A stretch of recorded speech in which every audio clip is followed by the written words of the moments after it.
Don't say you were warned, because I told you this is what exactly was going to happen. I told you they were not going to win on opening night. It was common sense. You're not beating the Warriors and Jimmy Butler and Stephen Curry and Draymond Green and Kuminga without, and Al Horford, I should add, without GOAT King LeBron James. There ain't nothing to sweat about.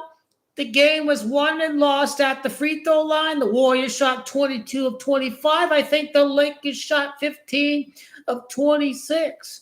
Game was lost at the free throw line. They played great. They fought back. They got within 6 points. Luka, I'm not surprised. He showed exactly that his offseason was no fluke, was not a joke. He's probably the best player in the world right now because he's not a flopping merchant who his whole game is basically mid-range or sell BS hook and bait fouls to the referee. You saw the ending of that Rockets Thunder game. I mean, that is just anticlimactic.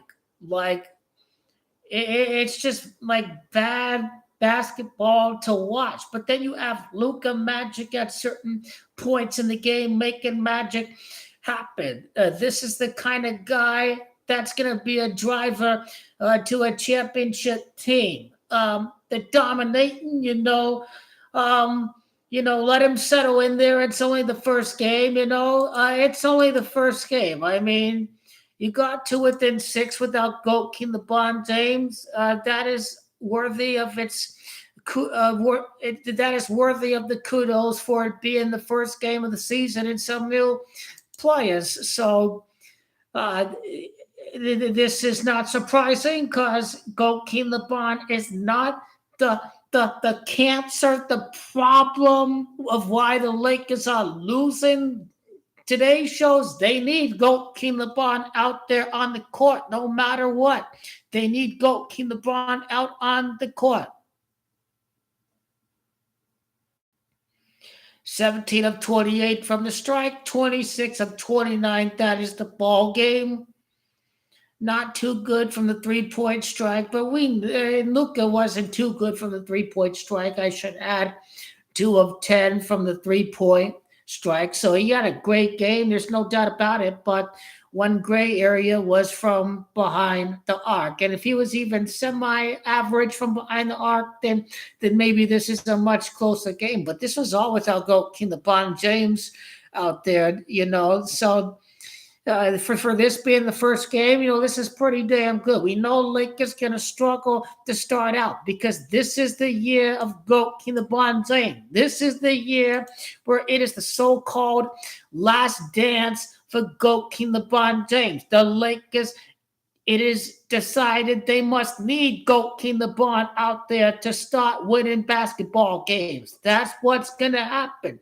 When GOAT King LeBron joins his team, the Lakers going to start winning games. GOAT King LeBron James will be seen as the catalyst that is helping the Lakers get back to winning basketball. Part of this is strategic on his part to sit out due to the damaged nerve, sciatica, whatever the injury is. And this was strategic on GOAT King LeBron's part. I am out due to injury. Lakers start losing without me. Now they need me. I am proving I am the most valuable player on the Lakers and not Luka Doncic.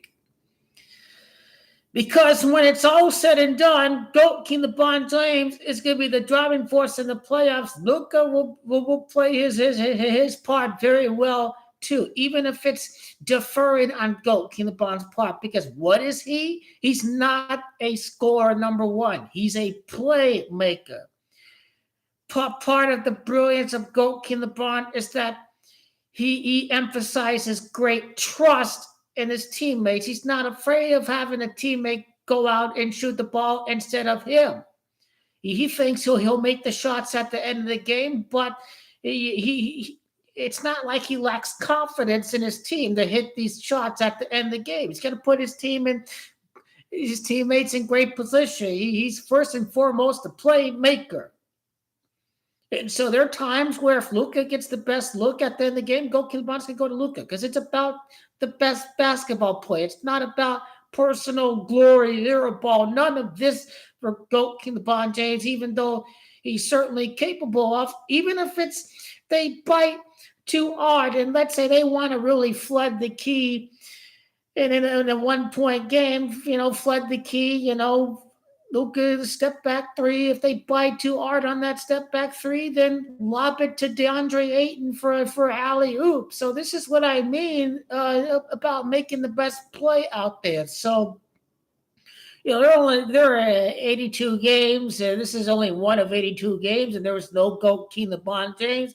But overall, definitely a lot to build upon this game. I like seeing Marcus Smart coming with some good physical ball out there. Marcus Smart with positive point differential. You see the difference that Marcus Smart makes on defense. This is one of the unsung moves of the offseason from getting Marcus Smart and seeing him the only player in plus minus for the Lakers. Hey, the playoff drill, the lack of extended rotation. Well, Marcus Smart puts in 30, 35 minutes, whatever, in the key game in the playoffs, and he's helping the team when he's in the game. So that's what I make about Marcus Smart. I like seeing him get very physical out there, even with the 4 fouls, whatever. He was still in the game at the end in the fourth quarter. Austin Reeves, it seems like he got a lot of his points in garbage time, it seems like. But yeah, this is my take on the first game of the year. I'm not surprised because I predicted the Lakers to lose this game against the Warriors. I think he finished with 43. Didn't Luka finish with 43? He finished with 43. And he finished with 17 field goals, like 17 champions for the Lakers.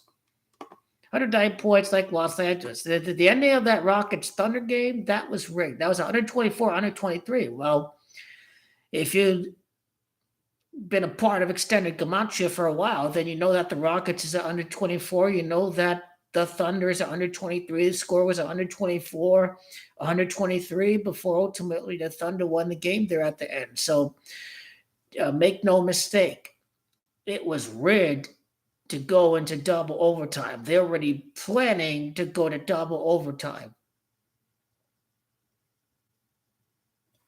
When will the Lakers win their first game of the season? Because you still have to play Minnesota. You're without GOAT King LeBron James. This is a revenge game against Minnesota, or this is Minnesota's the nemesis of the Lakers game.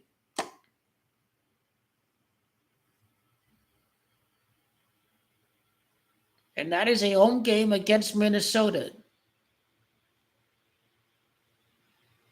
This could be a promising proposition for a win. Because JJ Redick is at 37 losses. He's at 37 losses overall as Lakers coach. But Minnesota is 38.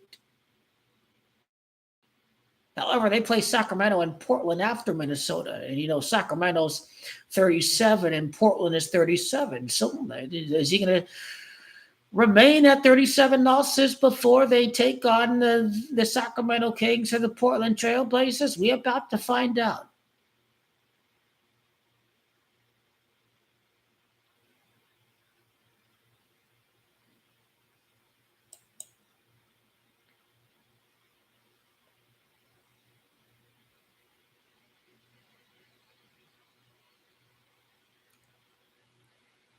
See, Anthony Edwards going to play that game. Game time decision. 24th day of the month.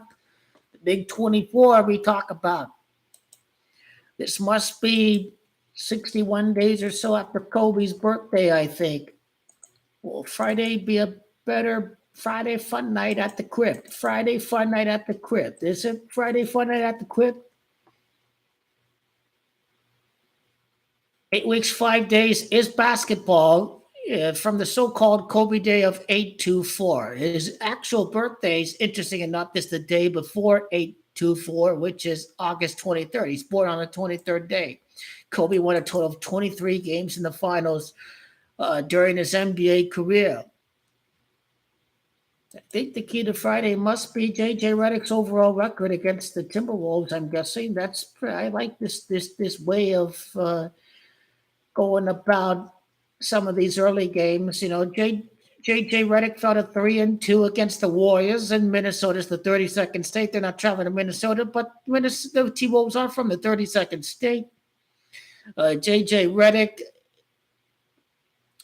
the Warriors are 2-3 against Redick. Steph is 23 and Goat Kinnaban is King, and King is 23, and they're both from Akron. Akron is 23, so that code right there worked out very brilliantly for the Lakers tonight.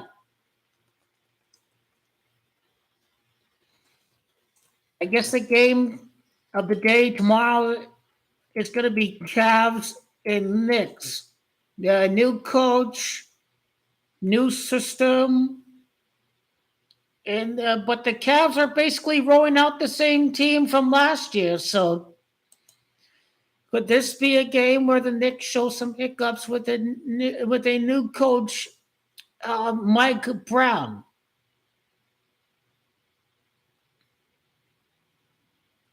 If they lose against the Cavs, they'll beat the Celtics. Will they really start 2-0 the New York Knicks?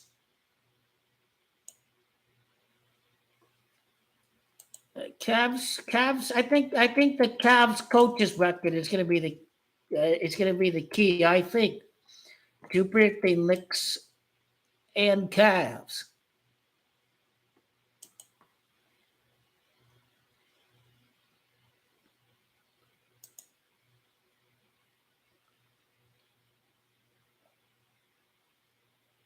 $69 wins overall as Cavs coach. He has had 22 losses overall as Cleveland Cavs coach. And Knicks is 22. They could remain at 22 losses before playing the Celtics, and Boston is 22. This might go the New York Knicks. Well, I'm looking at Kenny Atkinson, yeah. Yeah, look at the Cavs' schedule here. The teams haven't played yet, so there's nothing to break down record-wise, really, for the teams when they haven't really played any games yet in the season. So basically, I'm just looking at prior record sequences during their stints with the team.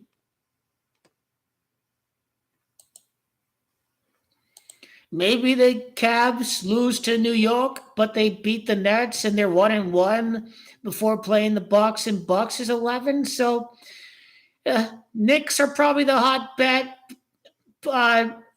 when they start out with a very quick start.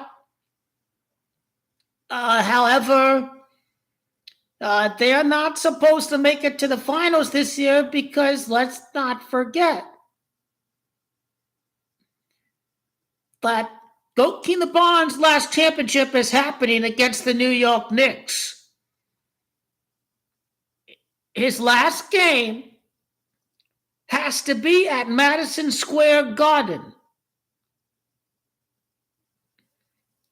And he has to tie Michael and Kareem at the birthplace of New York City. Now, that can't happen until he wins the 6th ring.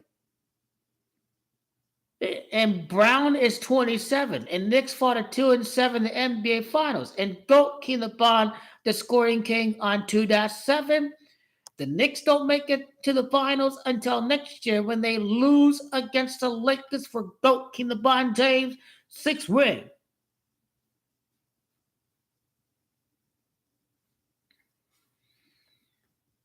And in my view,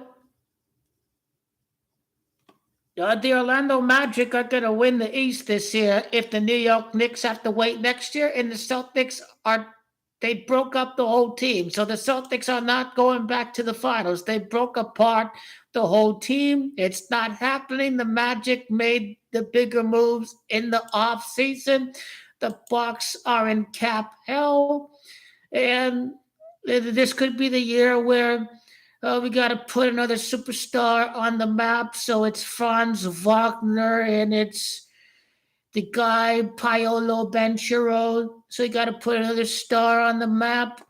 So that's why I may take a stab on the Orlando Magic to win the Eastern Conference this year.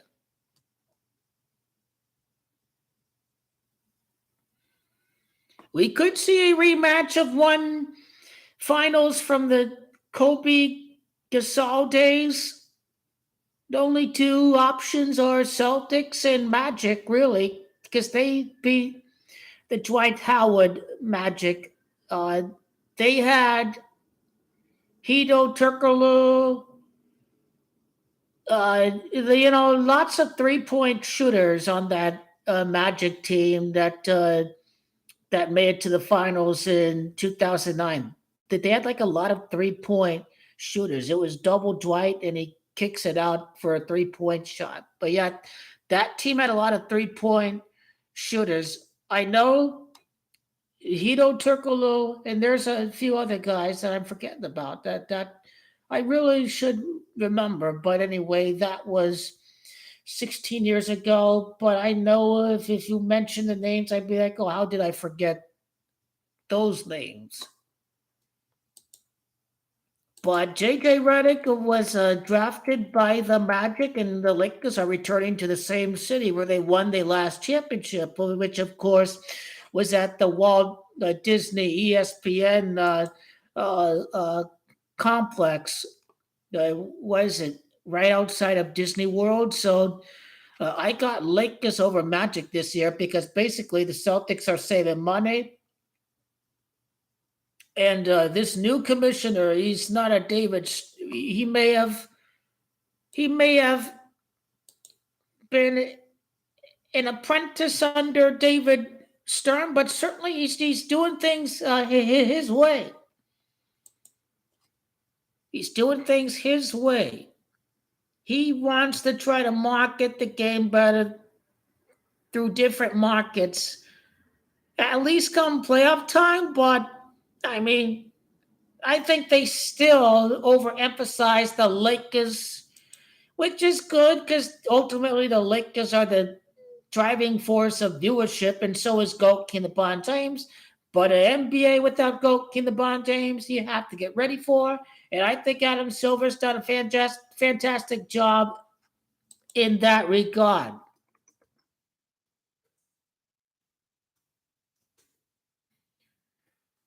The Orlando Magic is Gematria of 80, and this is the 80th edition of the NBA Finals. So are the Magic going to make it to the NBA Finals? The Magic against the Lakers in the Lakers' 33rd appearance in the Finals. Celtics coach was half Italian, Mazzulla, in Beantown and Kobe Bean Bryant, but it seems like that is going away. And I am focusing on Paolo Banchero, who is Italian, a black man who was born and raised in Italy. And I think Kobe, he spent like 6 years at Italy. So when I'm thinking about the Kobe connection to his childhood, part of his childhood at Italia, I'm thinking about Paolo Banchero. And I think the date from his birthday to the finals to Kobe's death day to Kobe's birthday, I think I need more investigation to Mr. Paolo Banchero.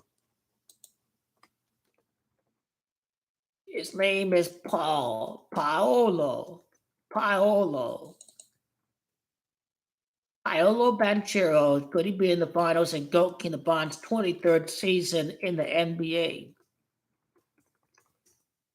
Black man is 23. You may as well take a stab on a different team out there. The game one was announced on June the 4th. The schedule could change, whatever, with the World Cup, whatever. But overall, I think and no one saw Indiana make it to the finals last year, and so Banchero, I believe, will fill in the gap before the sixth ring that he will win against the Knicks next year. And the Magic will fill in that gap. If this is Gokin the Bonds last season, he beats the Knicks this year. But this is not his last season. He's going to win back-to-back rings.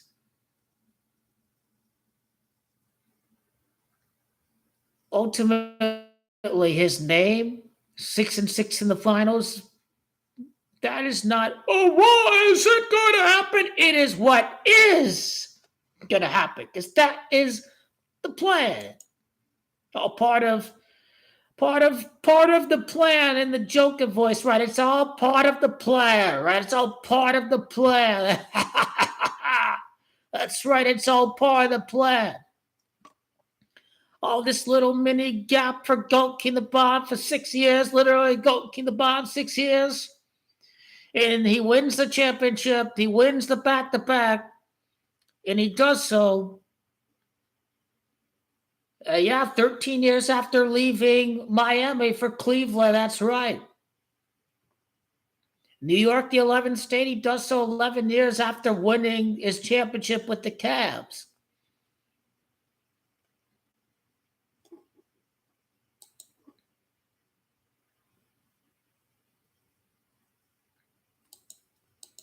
I wonder what city this guy was born in, Paulo Bench. He's not the only guy. Franz Wagner, Germany, some international players. I think Franz Wagner is German, is he?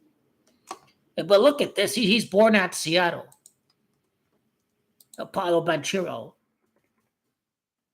Seattle's gematria of the repeat for the 19th championship for the LA Lakers. I forgot LeBron James. He's number 5, 5th ring for Gokin LeBron, 5th ring. He is number 5, Paulo Banchero. He'll also be 23 this year, 23 years of age. Okay, he was actually born at Seattle. A little Mariners deep playoff run, and this Seattle kid here goes on a deep run in the playoffs, and the Orlando Magic are supposed to be a team that's going to be a contender this year. That's going to replace the injured Celtics and the injured Indiana Pacers.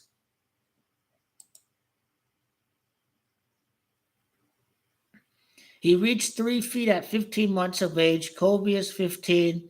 I'm liking that.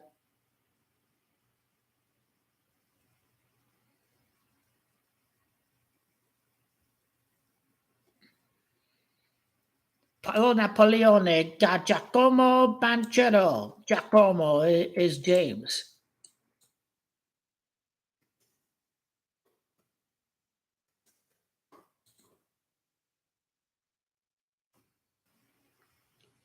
Italy is 22 after all. It's 22 prior seasons in the NBA for Gokin LeBron James.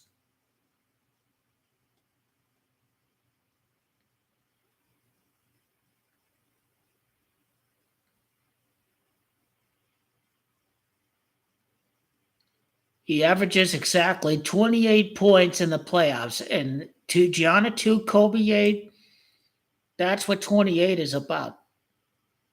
And also, the Magic is 39. He started 39 games with Duke. He had 33 minutes per game. Magic is 33. This is the Lakers' 33rd appearance in the NBA Finals. Then Gokin LeBron would surpass Shaq. Could he do so against one of Shaq's teams that he played for? He did make it to the finals with the Magic before he signed with the Lakers. Is he a superstar? 20.